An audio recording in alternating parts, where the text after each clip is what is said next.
Well, Jennifer Gerson, as I live and breathe, look at you back at your house in Calgary.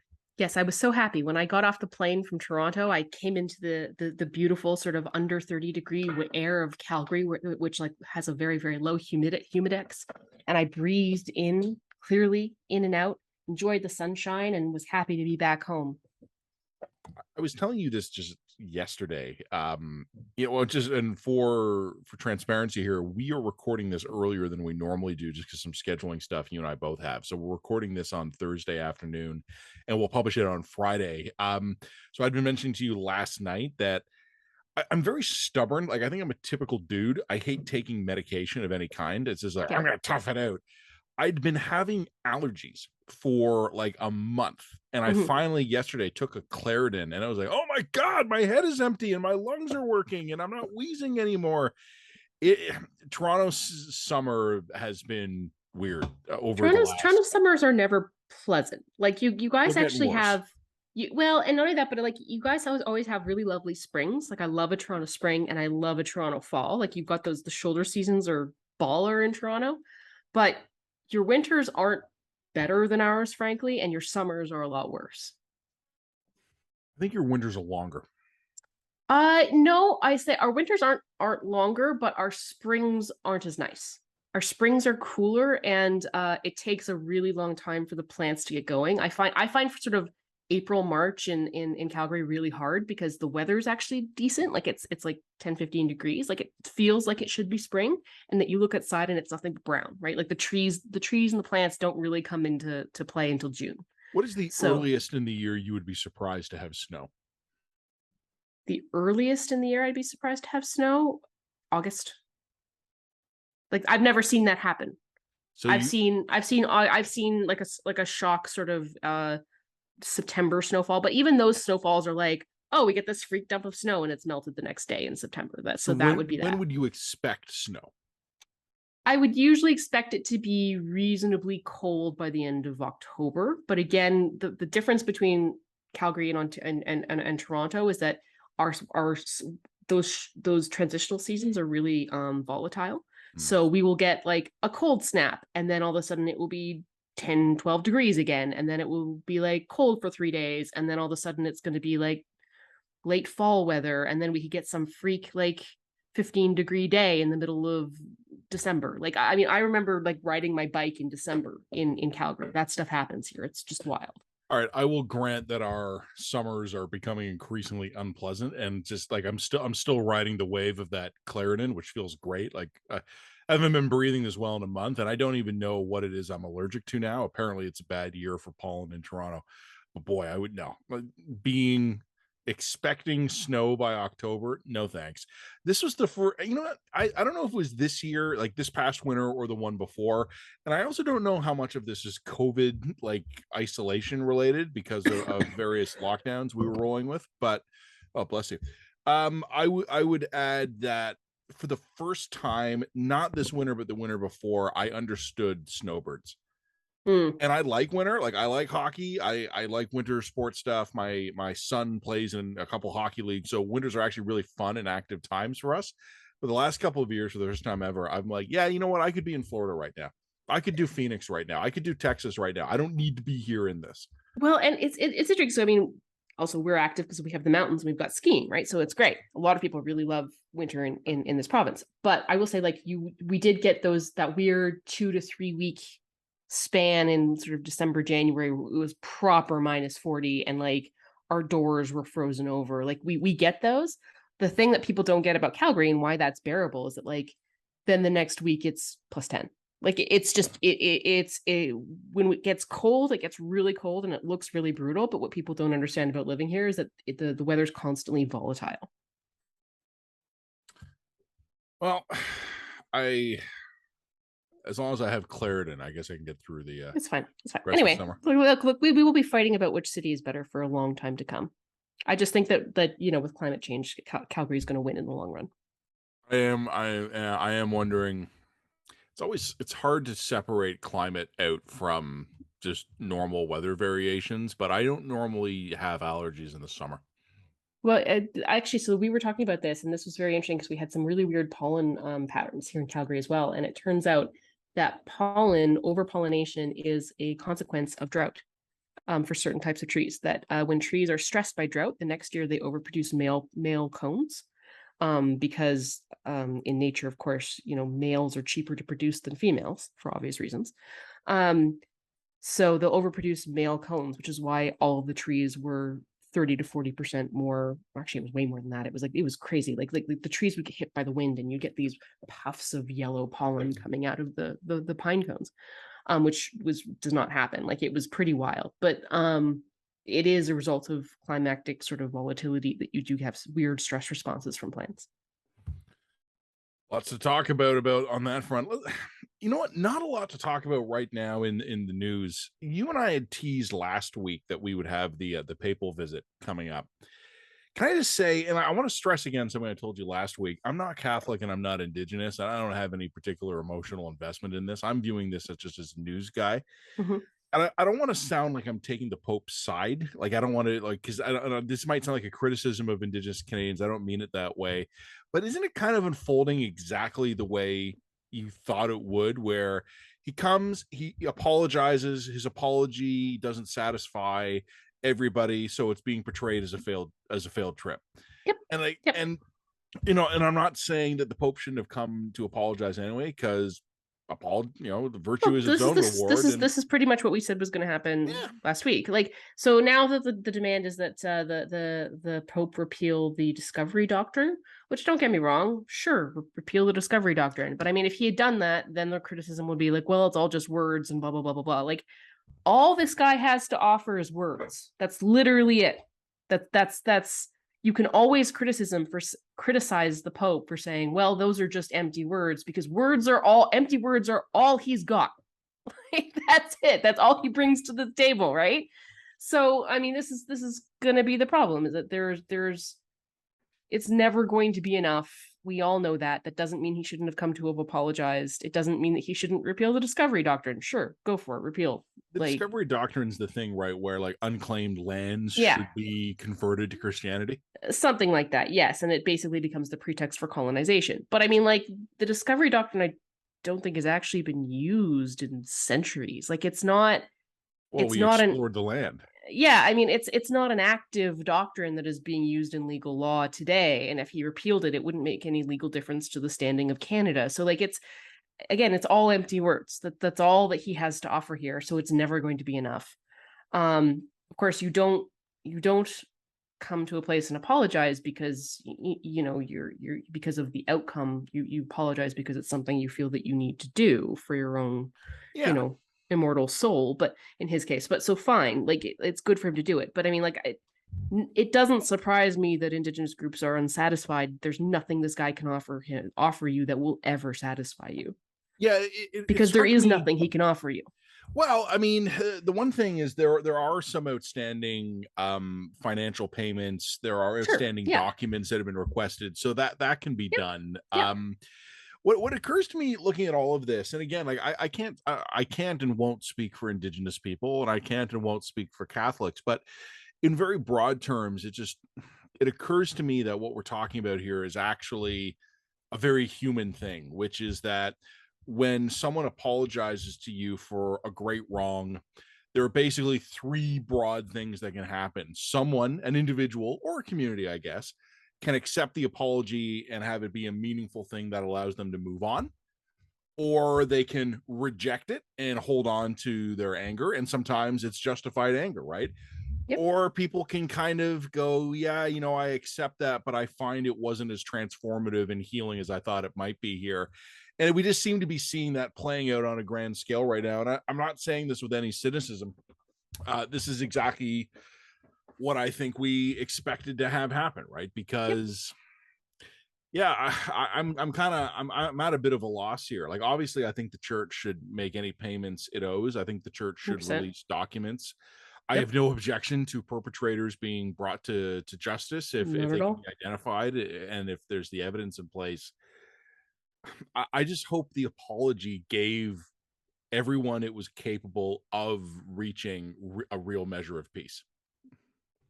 Yeah, and I just again, this goes back to expectations being a problem.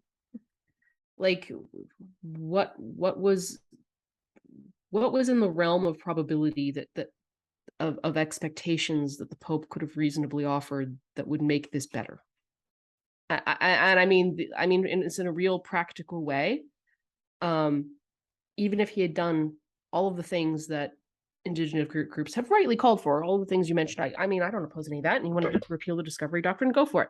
But even if he had done all that, there would always be something else. Well, the Pope owes us more money. Well, the Catholic Church should shut itself down in shame. Well, the blah blah blah. Like he can't fix it.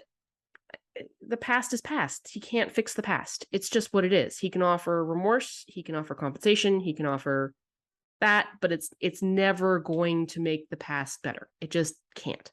And that's where I think a question of expectations about what you were expecting the Pope's apology to do sort of becomes a crucial point. Yeah, and I think again, I cannot speak for indigenous people, but again, just on very human terms, the world is full of examples of people getting the apology they sought and then realizing it didn't It make the didn't pain go work. away. It didn't make the pain go away. Yeah, exactly. and which doesn't mean you shouldn't apologize. Of course it doesn't. no, but no, the church has a lot to apologize for, and I think it is appropriate that the Pope came and apologized on the Canadian soil, on the indigenous lands. I think that makes perfect sense. It's just, and again, I don't want any indigenous listener to feel picked on here, because it's not. It's a human thing. I mean, it is one of the most natural things in the world to get that thing that you have been seeking after great pain and finding that it brings you no peace. Yep, and I think that's right. I think for indigenous people who are still struggling with this, either because they're personally survivors or they're descendants of survivors, or even just the broader effects of colonialism on their communities, I'm repeating myself, but I hope they get value from this visit. I hope it allows them to move on in some ways. One of the most honest comments I've seen from an indigenous Canadian I follow online was simply that, you know, she said, we're still processing this. Like, this is a lot for us to take in. And like, there's all these instant reactions in the press about it. Oh, like it was enough, or no, it wasn't enough. And she just said, guys, give us some time. Like, we need to sit with this for a while. And that's, and again, that to me struck me as very, very human. So I get, we didn't write anything about this last week. So I guess this week we can maybe write up some version of that. I dropped my pen and it landed right on my toes. So that was fun. Here it is. The other thing I want to talk, you know what, why don't you take over for a bit? Tell me about Alberta, the UCP leadership. So you teed off on this last week, but it turns out you've got some more to say. Oh my gosh. So like, I don't want to focus too much on Alberta's politics, because bluntly, like, we try to be a national publication, and so we tend to focus on Alberta and Ontario politics. I think there's two reasons for that. One is that we're in Alberta and Ontario respectively, and two is, like, I think that short of maybe a Quebec, these are the provincial politics that are most interesting and most relevant to the nation as a whole. Yep. Right. Now I think if we had more active sort of editorial insight from Quebec, that would probably be something we talk about a lot more. But like, bluntly, you know, what's going on in BC pretty rarely makes national news. What's going on in Saskatchewan and Manitoba very rarely make national news. There's a reason for that. It's just because they're not as crazy. They're not as crazy. The politics there are just not quite as nutty. The politics in Alberta is nutty. I call it Alberta the show. Like, it's a soap opera. It's a never-ending soap opera. And it's glorious for that reason. I very much enjoy covering politics in Alberta for exactly that reason, because it's stupid. But anyway, so there was the UCP leadership race that happened last night, so Wednesday. And it's just one thing that I just took away from all of this is just the degree to which Alberta conservatives are bad at politics.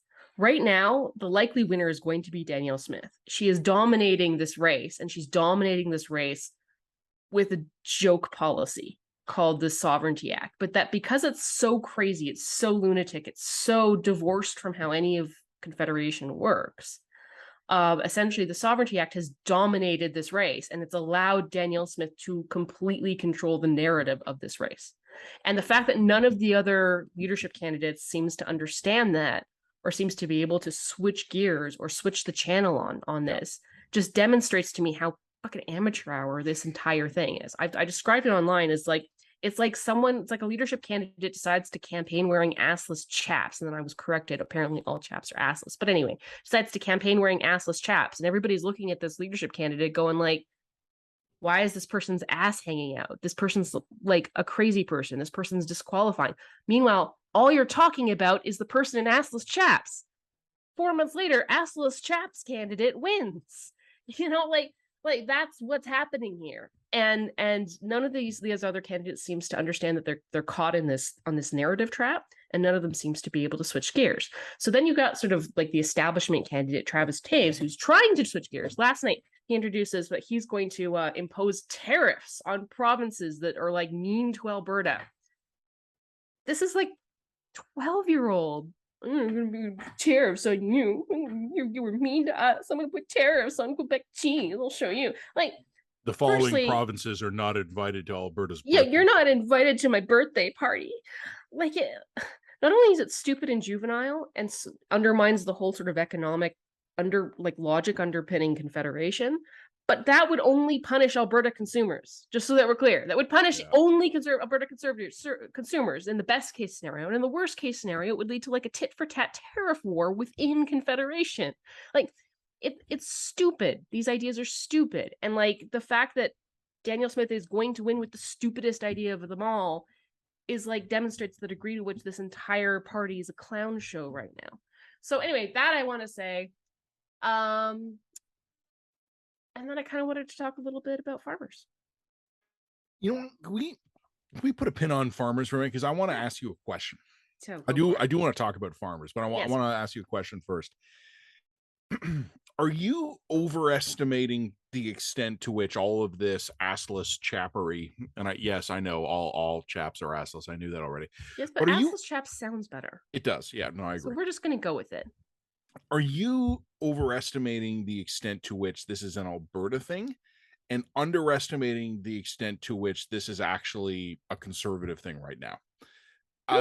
Like, would, if it was like just change a few things and come up in some alternate timeline where it's the Alberta NDP that is doing this right now, are they as assless chappy, or are they more organized? Because they're not as assless chappy, and I mean I say that like with full acknowledgement that the NDP is it's got its own crazy wing, like all parties do. So I don't give them a total pass for that, but I don't see Rachel Notley dominating a race by like, we're gonna shut down the oil sands or something equally nutty as that. Like, you know what I mean? Like, it's just you're right. It is a conservative thing. I think you see it in Pierre Poilievre's campaign. You see it in American campaign. The name of the game is get attention. I think, it's funny.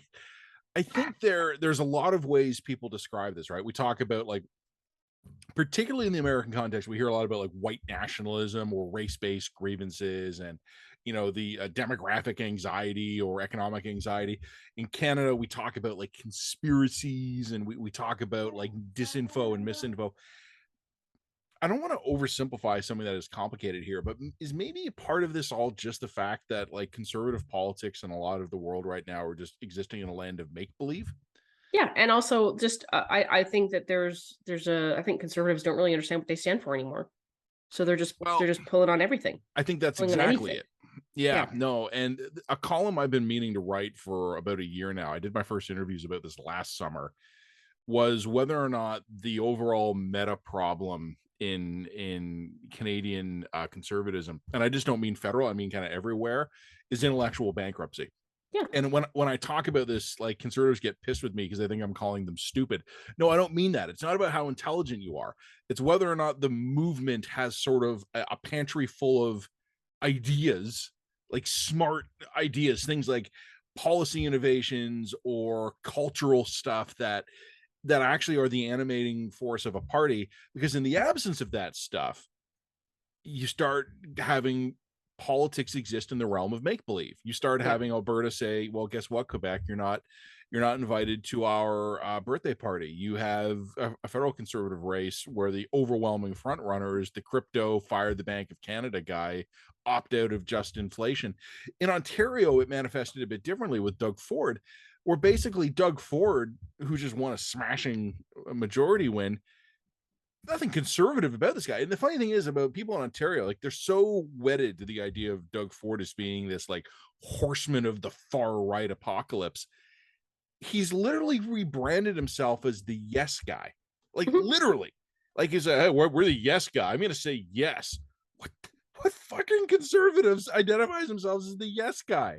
The historical role of conservatism is being the no guys, The and some of grumpy, the time grumpy you're old right man. to say no. No.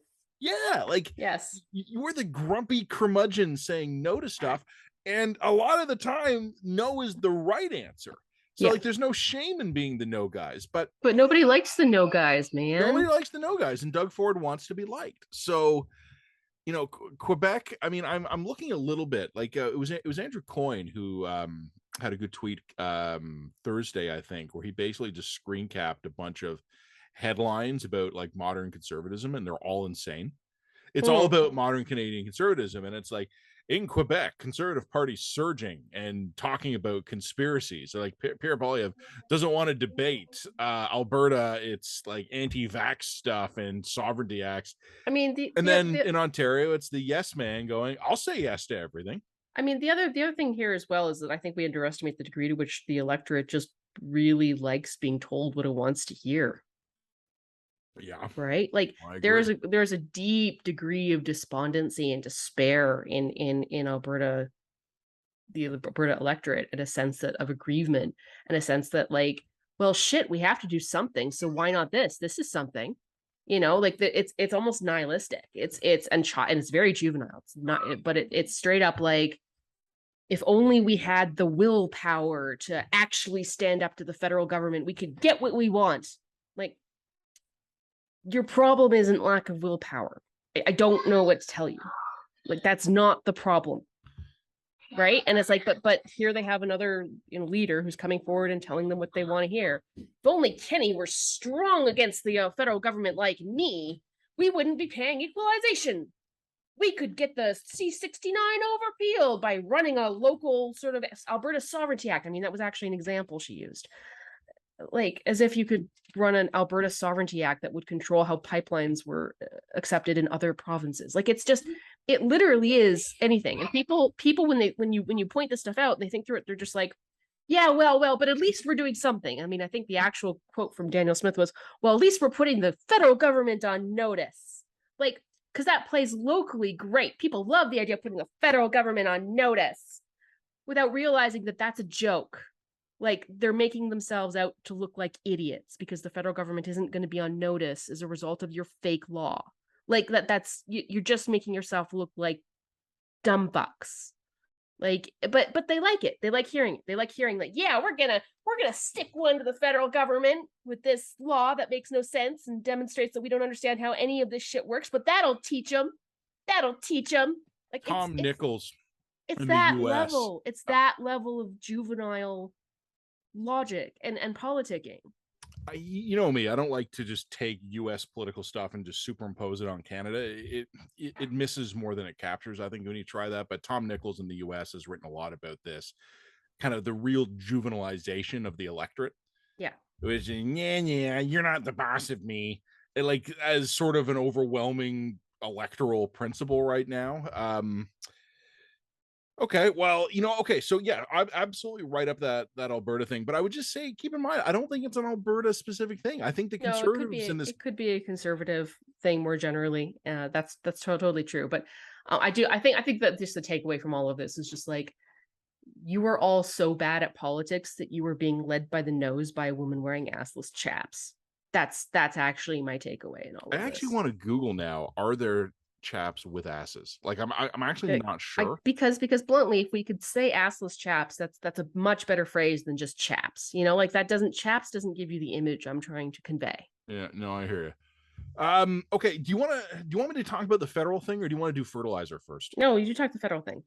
So I told you this story when this happened. This was in January, where what had happened was Toronto actually had one of those rare blizzards that actually ended up being a genuine winter Yes, storm, I remember this. and we rarely get these. The Great Lakes tends to deflect a lot of this stuff away from us. And what ended up happening is that the city was paralyzed for days because we just didn't have places to dump the snow. Like there was so much of it everywhere. It took a long time to dig out.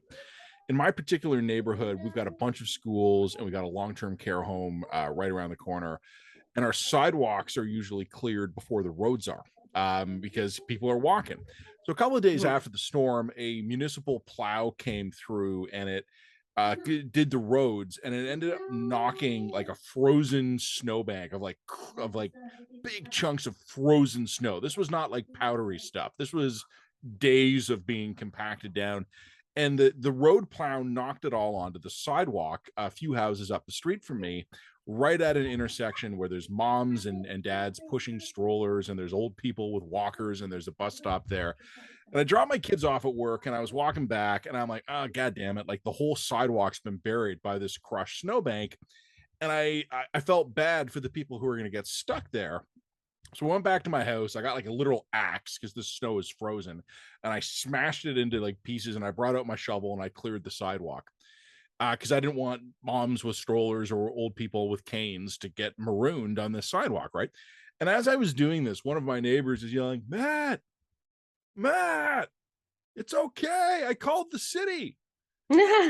And I just kind of remember, I was like, Adorable. okay, Oh, thanks. Yeah, oh, thanks. you sweet summer child. Yeah, and I just remember thinking like what a difference in worldview that is, right? Yeah. Because they're like, at the risk of somewhat oversimplifying something, I think you can break a lot of humanity down into two groups: people who see problems and fix them, and people who see problems and report them so, in the hope that someone else fixes them.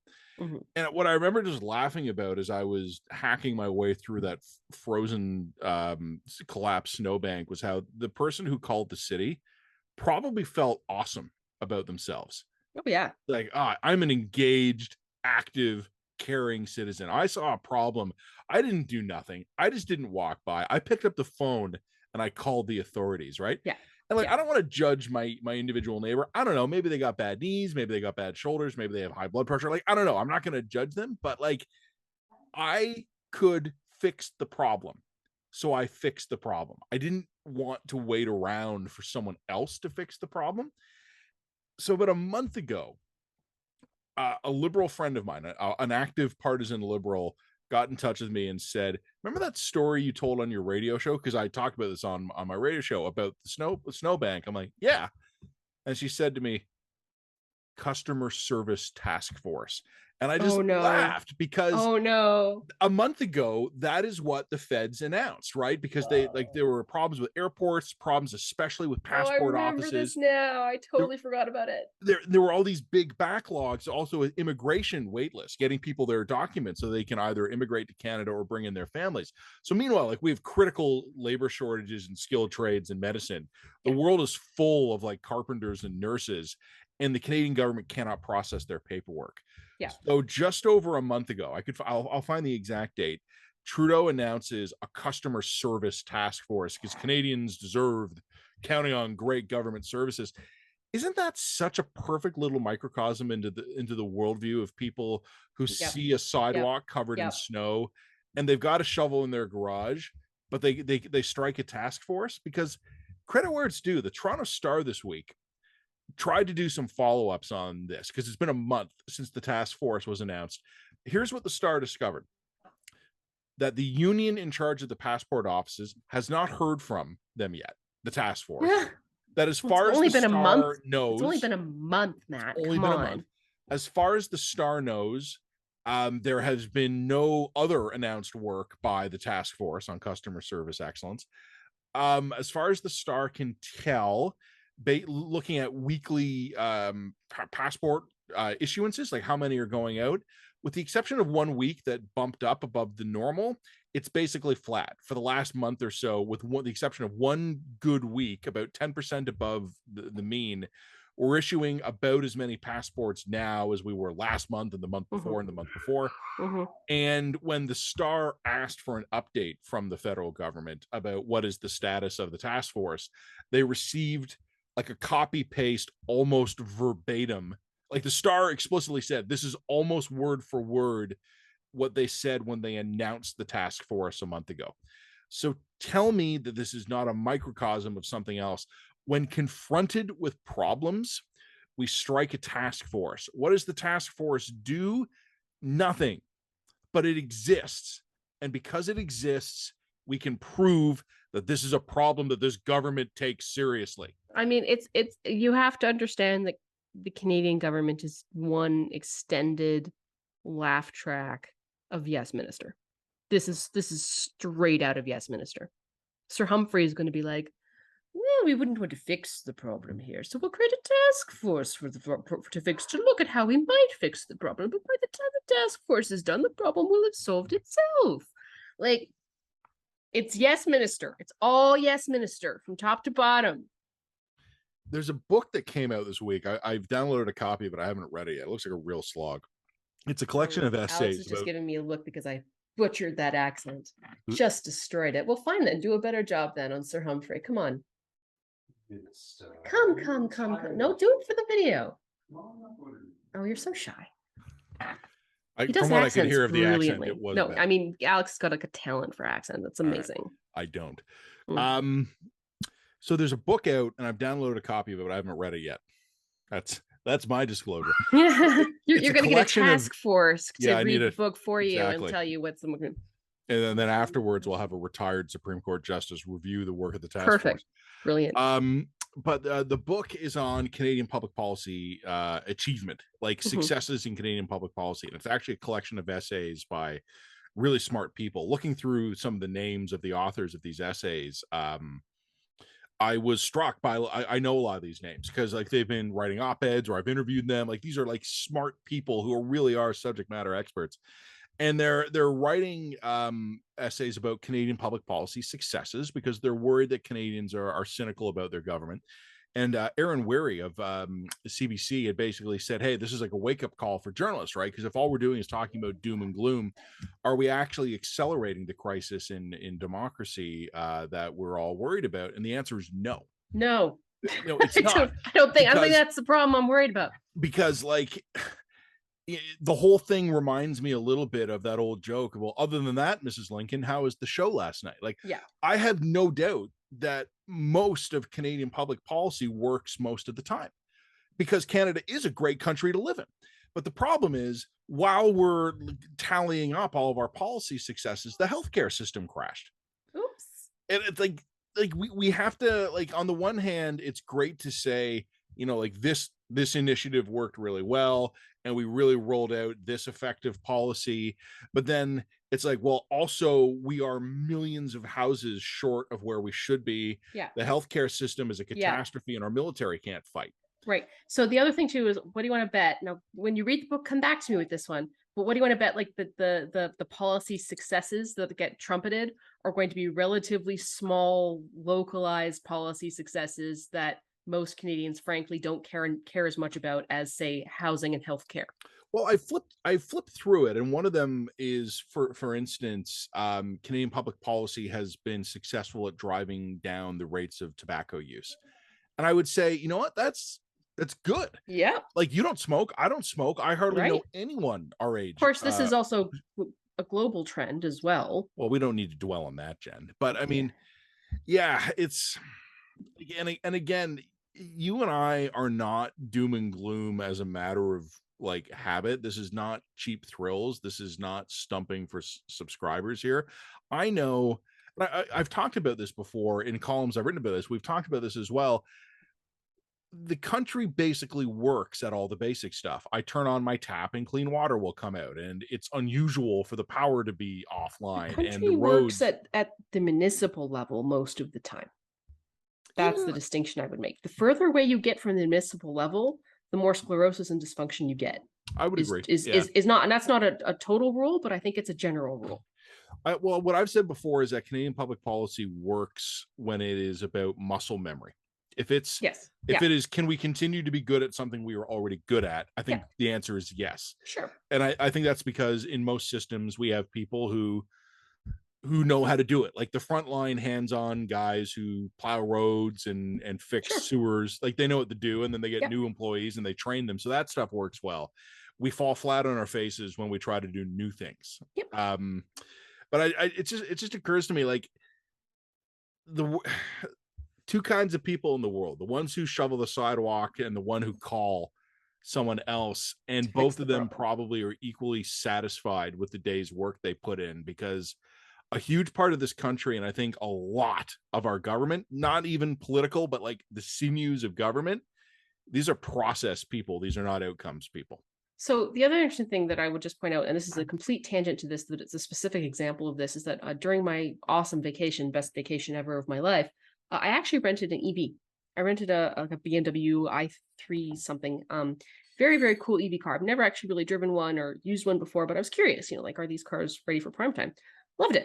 It was a really great car. It was, not the sort of car if I were commuting to and from Calgary and Edmonton every day, but for a city scoot, great car. Now, this is, of course, Vancouver in the summer. What would it be like Calgary in the winter? There's some questions, but I'm totally convinced that EVs or hybrids or some combination of that especially in our climate.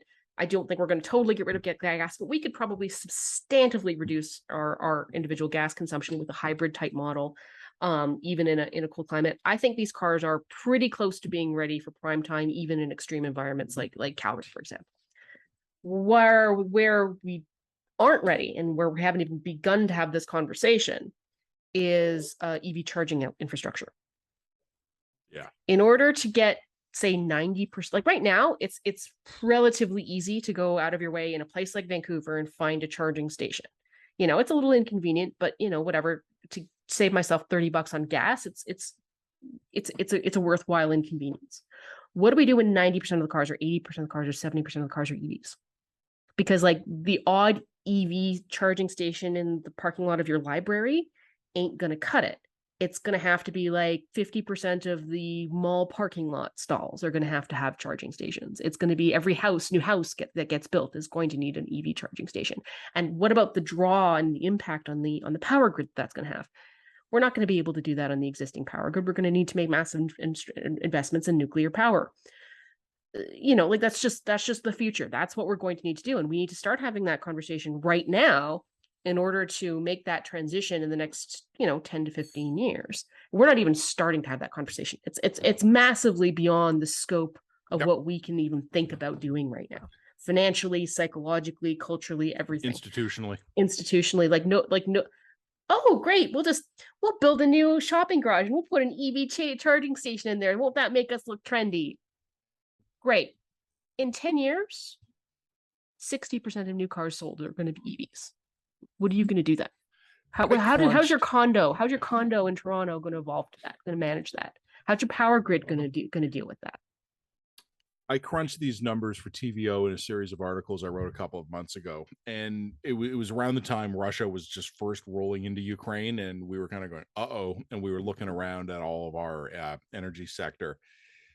So I use bulk numbers. Like I understand that my numbers were unnecessarily bleak, but I basically said, like, I took a look at the number of liters of gasoline. How many liters of gasoline for vehicles were sold in Ontario in 2019? I threw out 2020 because of all the pandemic weirdness.